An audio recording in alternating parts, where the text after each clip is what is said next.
Çfarë do të thotë kur niveli i granulociteve është i lartë në analizën e gjakut?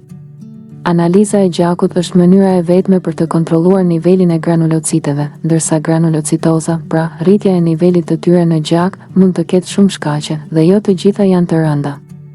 Granulocitet janë një nën-kategori e qelizave të bardha të gjakut, leukociteve, që qarkullojnë në gjak, si neutrofilet, eozinofile dhe bazofile, ose qëndrojnë në inde, si mastocitet.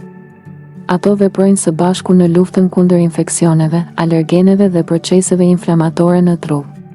Këto qeliza përmbajnë granula enzimatike në citoplazm, një substancë gjysmë e lëngshme që mbush çdo qelizë, të cilat lirohen kur në trup shfaqet një infeksion ose inflamacion, për të ndihmuar në shkatërimin e mikroorganizmave.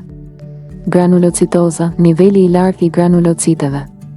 Kur numri i granulociteve në analizën e gjakut është i lartë, flitet për granulocitozë. Ky ndryshim zakonisht është reagim mbrojtës i organizmit ndaj infeksioneve ose proceseve inflamatore.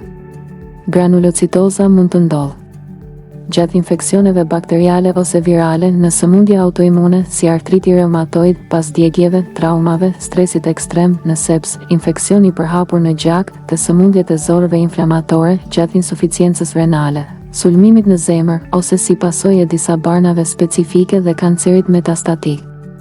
Në disa raste të rralla, granulocitoza mund të lidhet me çrregullime të palcës kockore, si leukemia mieloide kronike, ku rritja e granulociteve është e vazhdueshme dhe jo reaktive. Çfarë tregon niveli i lartë i granulociteve? Në shumicën e rasteve, niveli i lartë i granulociteve tregon për infeksion aktiv ose proces inflamator në trup. Në anën tjetër, niveli i ulët i granulociteve, granulopenia, mund të tregojë probleme në palcën e kockave, si leukemia ose anemia aplastike, ku prodhimi i qelizave të bardha është i penguar.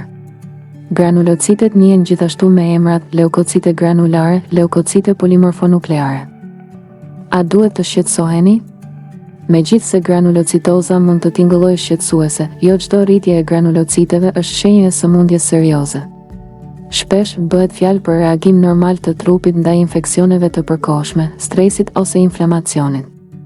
Vetëm mjeku, përmes analizave të hollësishme, si formula leukocitare dhe analiza të tjera laboratorike, mund të përcaktojë shkakun e saktë të rritjes së tyre.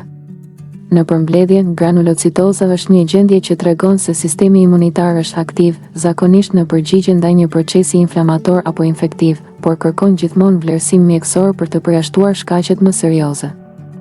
Në qoftë se ju ka pëlqyer kjo video, ju lutemi klikoni butonin subscribe për më tepër.